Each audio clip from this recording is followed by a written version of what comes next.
and these are the effects of child abuse on juveniles. So there are different types of abuse: psychological abuse, sexual abuse, and physical abuse. Now, these are the three that are most reported, most talked about in many articles. These are the three that leads to the different types of behaviors experienced by juveniles. The consequences of child abuse are minor injuries, severe brain damage, learning disorders, severe organic brain syndromes, poor peer relationships, violent behavior, and in some cases, death. Violent behavior: when juveniles have a bad home life because they are abused, they tend to lash out, mostly in aggressive behavior. Usually, when the abuse is more physical, the more violent the behavior is for the juvenile. Medical and psychological consequences are, abuse and neglect may result in serious health problems that can, really hurt the development of the child. Early studies of physically abused children documented significant handicaps, including central nervous system damage, physical defects, and serious speech problems. Children who have been, sexually abused and some who have been physically neglected have shown heightened sexuality. Problems socially: when juveniles are abused in any type of way, their social skills are lacking. They're not that good. They become socially awkward and have trouble relating with other adolescents. They become closed off and tend to be loners. They have school problems where it's like low grades and low test scores and problems, following or directions in class. Again, that's a part of the social aspect of it, where they don't have good class interactions and they tend to, become violent sometimes, or lash out maybe at teachers, and then they have fights in school, and it's because they can't relate to other, adolescents. There are psychological consequences. Some studies suggest that certain signs of severe neglect, such as dehydration and malnutrition, may lead to developmental delays, attention deficits, poor social skills, and less emotional stability. Uh, let's see, behavioral consequences. Physical aggression and antisocial behavior are among the most consistently documented childhood outcomes of physical child abuse.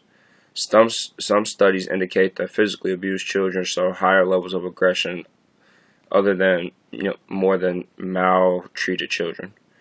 Children who experienced severe violence were reported by their parents in the National Family Violence Survey to have higher rates of conduct problems and rule violating behaviors, rather than those who had experienced severe violence. Delinquency. In one study, childhood abuse or neglect significantly increased a child's risk for an arrest during adolescence by more than 50%. Abused and neglected kids go into crime a lot quicker than others. When considering delinquency, degrees of aggression must be taken into this account. Some clinical studies indicate that violent delinquents are more likely to have suffered severe abuse than nonviolent delinquents. Becoming a runaway. In most situations, when adolescent is abused, they tend to run away. That seems as a safer option for them if they can just get out. In two studies, sexual abuse victims have been found to run away from home more than just regular abused adolescents. In 1988, the National Survey of Missing, Abducted, Runaway, and Thrown-Away Children in America, or approximately 3% of runaways, reported have been sexually abused and 1% physically harmed.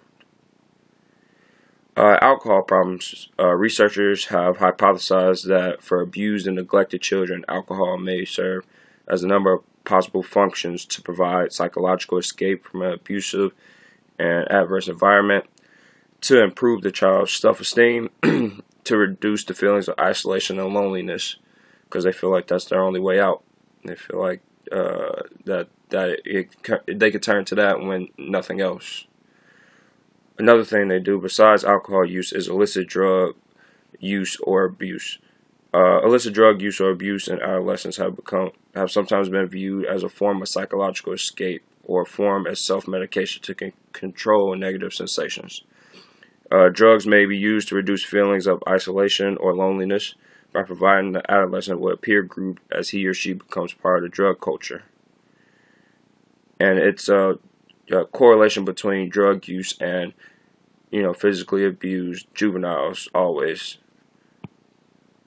So, and there's self-destructive behavior, depression, and suicide attempts.